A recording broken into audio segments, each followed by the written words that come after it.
Hello everyone, welcome to another video on the channel, and this one's not quite an opinion piece, but it's kind of similar in manner. But in this one we're going to look at heavy damage in sport mode. I'm going to ask, would you want this in the game? So there was an FIA season all the way back in 2018, around about September time, where they actually had heavy damage within the game. So heavy damage in Gran Turismo Sport is not something that I've ever raced with under sport mode, but essentially what happens, any damage you pick up doesn't repair itself like it does with light damage, and you then have to go into the pits to get that damage fixed. So you can see there, we've had a bit of an altercation with an AI car here in our Mustang. We've been kind of spun out, we've hit the wall, and we have broke the engine. Looks like we broke the sort of front aero, and we broke both the left and right front suspension. So once you break the engine, the car's pretty much disabled. We're going to go about half the speed, and it looks like our steering wheel's all over the place as well, and we have to go into the pits there and get that fixed. It doesn't take a whole lot of time, but it does cost, 7-8 seconds to get that damage repaired. I'm going to just look at another example here. Group 2 in the Lexus. We're going to have a little bit of a spin, exit and turn at number 2. We'll hit the wall and we damage the car. And again, that would be a full lap to get to the pits to get it repaired, but in this case we don't actually damage the car too badly, so we could still drive with that damage that we've got there. We broke the front aero and the front right suspension, but it would probably cost us around about half a second, maybe 7 tenths to drive with that damage on the car. So what we're going to do is we're going to look back at a race from 2018 in FIA season. It's Group 3 at Austria, or the Red Bull Ring, and it's actually a top split race. We're just going to see the impact and see how much damage was sustained by cars and the impact it had on drivers that picked up that damage. And then you can kind of come to a sort of conclusion yourself whether you think the inclusion of heavy damage into the game would be a good thing. Because right now, at the moment, with the penalty system being pretty much non-existent, a lot of people seem to think that maybe the answer to that would be bring in heavy damage. And I've seen a lot of people kind of talk about, some of the players who played that FIA season, it was one of the worst things that Polyphony Digital did. So they just said, well, your race could be ruined after one accident at, one bump. Somebody could bump into you, break your injury, and your race was over. Which is obviously true, but, if we want to kind of try and do something within the game to try and promote some more sensible driving, then this may well be the way to go. So let me know what you think in the comments after the video, whether you'd like to see heavy damage be included. So we watched there from the replay camera around about 3/4 of the first lap, so let's see how that first lap looked in terms of drivers picking up damage. We've jumped on board here with the driver starting in last place. Coming into turn number 1, we can see there's been a little bit of bumping and bashing, a few cars going wide. We've got a Viper in the wall there. That looked like a pretty big hit on the wall, so hopefully we're going to jump back and take a look and see how that unfolded. And then we've got the Viper slowing. We have a broken engine on the Viper, so let's see how that unfolded for the Viper. Up in 9th place here, seem to be relatively careful going into turn number 1. Looks like the Honda there of the French drivers caused a bit of chaos. The Viper's been tagged on the rear end by another car, spins it into the wall. That's a broken engine, and that is an entire lap that this driver's going to have to do with a broken engine to get to the pits to get that repaired. Obviously a few other bits of damaged bodywork on the car as well. Now it's only mechanical damage, there's no really any visual damage in the game.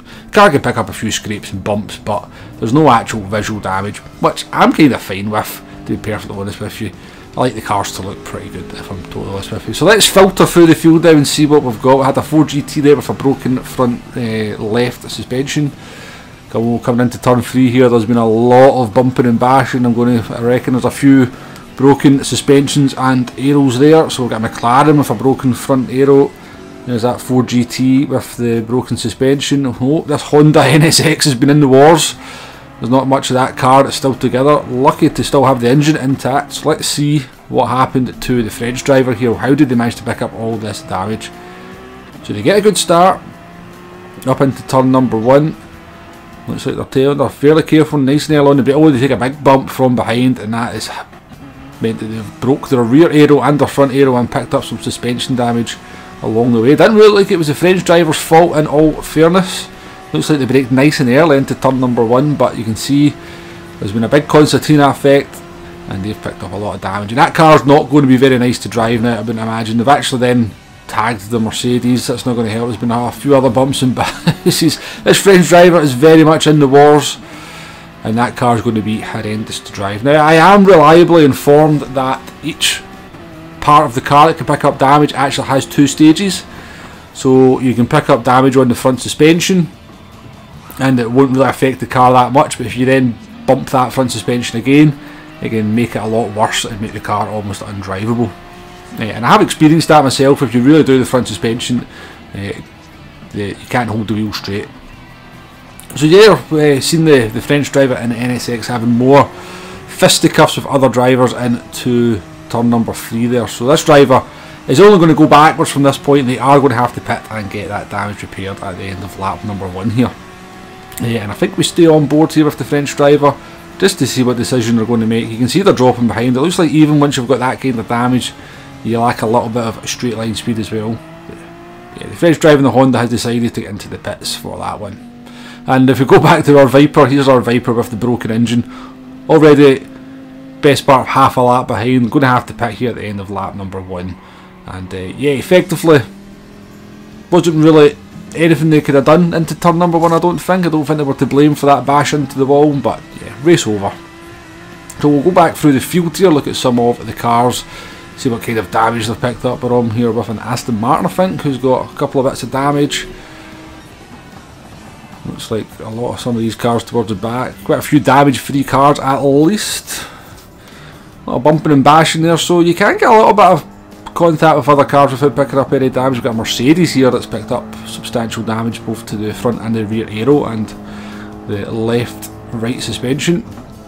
And I'm going to assume that will probably quite dramatically affect the handling of their car. They're only going to drop backwards from there.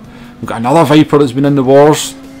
I think we've seen this driver taking a fairly big hit into turn number 2 at the end of lap 1. I think with that amount of damage they're going to have to go into the pits. So yeah, hopefully that's kind of giving you a demonstration as to how heavy damage works in Gran Turismo Sport, how it can affect your car, can affect your race. A lot of the drivers here who have picked up the most damage have looked relatively innocent in a lot of ways. They seem to have picked up the damage through some misdemeanours from other drivers. So again, this is a top split race. I think this is just as heavy damage had been introduced, so maybe a lot of the drivers here were still getting used to driving with it. I think, if it was maybe something that was implemented over the course of a couple of weeks, drivers would get very much more used to it, drive much more accordingly, hopefully, and possibly improve the driving standards. It's hard to know, it really is hard to know. We're going to have another example here though. Driver just gets it wrong coming out of turn 1 and into the wall they go, and that is a broken engine for that Hyundai at the end of the beginning of lap number 3, and they decide they don't really want to have any more to do with that and rage quit. But yeah, again, I'm just trying to sort of show you just the impact that heavy damage could have on the races. At least what 5 or 6 cars here have had their races pretty much ruined. Some of them have hit the wall by their own means, like the Hyundai we just watched. Other drivers seem to have been caught in the crossfire. There seemed to be not a whole lot of careful driving going on into some of the early corners, it would be fair to say. Again, I think when this was happening, this was literally just the first race that the damage had been introduced, so drivers just weren't used to it. And you would hope that if we kept something like that in the game for a period of time, that drivers would then start to adapt and start making better decisions. But it's something just to have a little bit of a think about. Let me know in the comments if you think heavy damage would make a difference. Has this made you think it would be better for the game, this video, or has this put you off it completely? Do let me know. Please do hit that like button, please do hit that subscribe button. This has been a fun little video I just wanted to put together over the course of the weekend. Thank you very much for watching if you've made it this far, and I shall see you on the next one. Goodbye now.